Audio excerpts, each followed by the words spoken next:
With a little under 2 weeks until what can only be described as the most unusual NFL draft ever, I wanted to give you guys my top 5 draft crushes for 2020. Obviously, it will be a minor miracle if one or more of these guys ends up wearing green and gold, but hell, if the draft industrial complex can spend months pontificating about things that will never actually happen, I can take a few minutes to give you my draft crushes. Number 5 is Wisconsin running back Jonathan Taylor. Look, I know.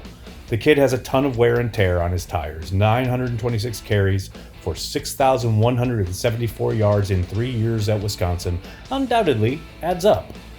But you know who else had a ton of wear and tear coming out of college? Christian McCaffrey, and I think he's held up all right for the Panthers. Now, don't get it twisted, I'm not saying I expect the Packers to use the 30th overall pick on the kid, but if he's hanging around later on day 2, Goody should take him and not look back.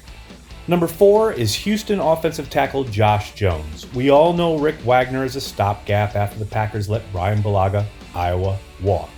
Jones spent Senior Bowl week throwing guys out of the club, and I would love to see him doing the same thing to the Bears and the Vikings.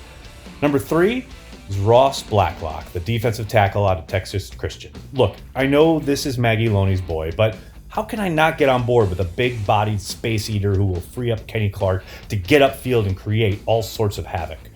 I know there are scouts who see his best fit as a one-tech in the 4-3, but similar things were said about B.J. Raji. He turned out all right in the 3-4.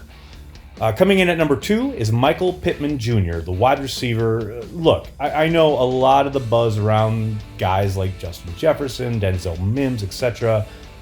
That's where Packers fans and Packers media has really kind of been focused, but give me Pittman. He may not have the prototypical speed and quickness of your typical wide receiver 1, but this kid is a freaking football player in every sense of the word. A big, reliable third down and red zone target with an awesome ability to high point the football. Plug him into the rotation with Devontae and Lazard and let Rodgers scorch the earth. Finally, my number 1 draft crush, and anyone who's followed me this offseason knows the answer here. It's Oklahoma linebacker Kenneth Murray. The Packers have devalued the inside linebacker position for years. They almost addressed it in a meaningful way by selecting Myles Jack. I'd be thrilled if they actually pulled the trigger this time around. Not only is Murray the sideline-to-sideline presence they basically haven't had since switching to a 3-4 defense, but Murray is the kind of kid I just want to see in the green and gold. If, quote, Packers people were a real thing, he'd be on the poster for it. So those are my top 5 draft crushes. Who are yours? Let me know in the comments, and please hit like on the video and subscribe to the Cheesehead TV YouTube channel. Thanks for watching. Go Pack Go.